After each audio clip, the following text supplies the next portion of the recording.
Este é um problema que se estende por todo o país, mas é particularmente sensível nas duas maiores cidades. É o meu convidado, Rui Moreira, o Presidente da Câmara do Porto. Rui, boa noite, bem-vindo. Hoje, nesta sessão, afirmou claramente que se há dinheiro para o Web Summit, o país tem que perceber que tem que ter dinheiro para este projeto. Várias vezes repetido, e António Costa chegou a colocar uma data para não ter gente a dormir nas ruas do Porto e de Lisboa. Eu acho que este é o problema do país. Nós temos imensas estratégias, imensos planos, muito boas vontades, uma política espetáculo relativamente a esta matéria que nós não adotamos. A verdade é que há um problema com sem-abrigos, é um problema que é um problema do mundo ocidental. Nós vemos isso por toda a Europa, vemos isso nos Estados Unidos, mas isso não nos pode contentar.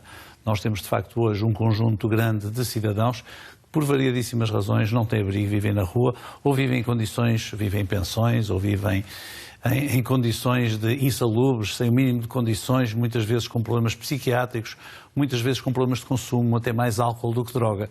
E é preciso olhar para isto de frente. A Câmara Municipal do Porto tem seguido esse caminho, tem feito um grande esforço. Temos o Joaquim Urbano, que toda a gente sabe, que temos um conjunto de pessoas a viver lá, em que fazemos acompanhamento psicológico, temos enfermagem, temos médicos, temos formação profissional. Que não se quer integrar neste esquema mas também temos... não querem sair da rua, aparentemente. Não, sim, mas também para esses é preciso, e nós temos com a SAON um protocolo que é pago pela Câmara, de equipes que vão junto às pessoas, que as sensibilizam, que as tentam acompanhar. É evidente que nós não podemos pegar numa pessoa que está na rua e dizer assim, agora não podemos prendê-la e levá-la para um sítio. Mas as pessoas normalmente querem. O que querem é ter algum acompanhamento.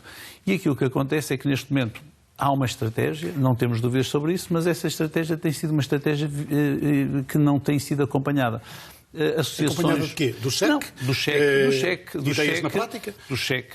Ou seja, objetivamente o que acontece é que naturalmente começa a haver migração dessas pessoas que se aproximam dos centros, Porto e Lisboa, por maioria de razão. Por uma razão, porque aqui, por um lado, encontram, por exemplo, se vão pedir dinheiro, encontram mais pessoas disponíveis para lhes dar, provavelmente, isso é assim em todo o mundo. Tem algum apoio social de ONGs? Mas depois também tem algum apoio social. Nós temos 2 restaurantes sociais a funcionarem, onde as pessoas podem ir lá e ser alimentadas. Vamos ter um 3º proximamente.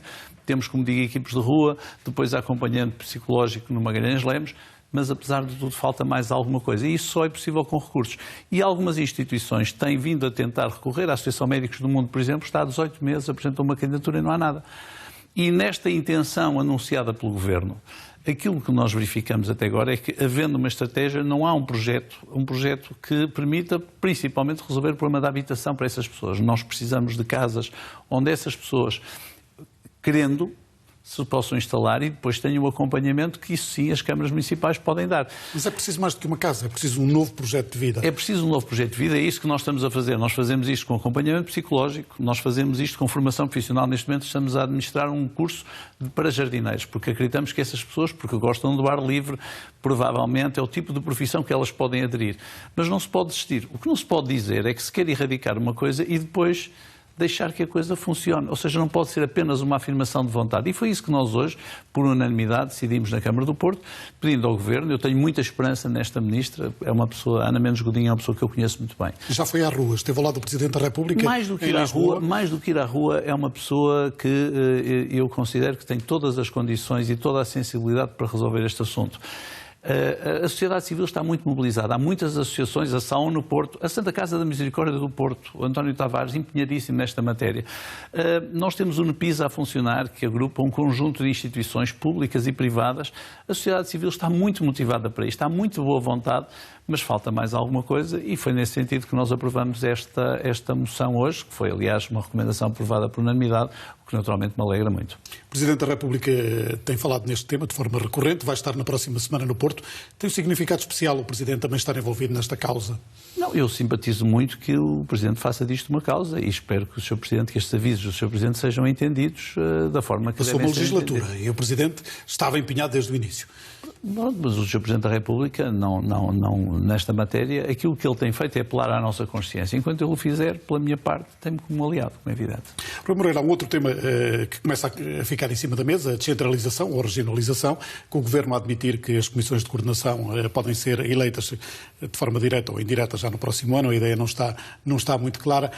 Quer-se mesmo fazer este debate de forma séria agora em início de legislatura? Nós temos feito este debate, como sabe, entre os autarcas. Tem havido um grande esforço dos autarcas no sentido de falar sobre isso. Tem havido vários movimentos aqui a norte. Tem havido um conjunto de reuniões sobre esta matéria. Vou ter, como sabe, um debate no âmbito do meu movimento com o Presidente da Câmara de Lisboa, que é fundamental nesta matéria. Eu acho que esta ideia de eleger diretamente ou indiretamente o Presidente da Comissão de Coordenação é um excelente passo para a regionalização e acho muito bem que se interrompa o processo de uma eleição para as áreas metropolitanas. Fazer as áreas metropolitanas, a presidência eleita de uma área metropolitana, só vendo duas, iria fazer como se fosse uma regionalização só para Porto e Lisboa. Isso não faz sentido. São, se calhar, as cidades que precisam menos. E, portanto, acho que esta eleição teria que ser direta para as comissões de coordenação? Ou pode não ser direta. Pode ser através de um colégio eleitoral formado pelos presidentes da Câmara ou pelos municípios, pesando, naturalmente, o peso relativo de cada um deles e juntando aqui outras instituições. Estou-me a lembrar das universidades.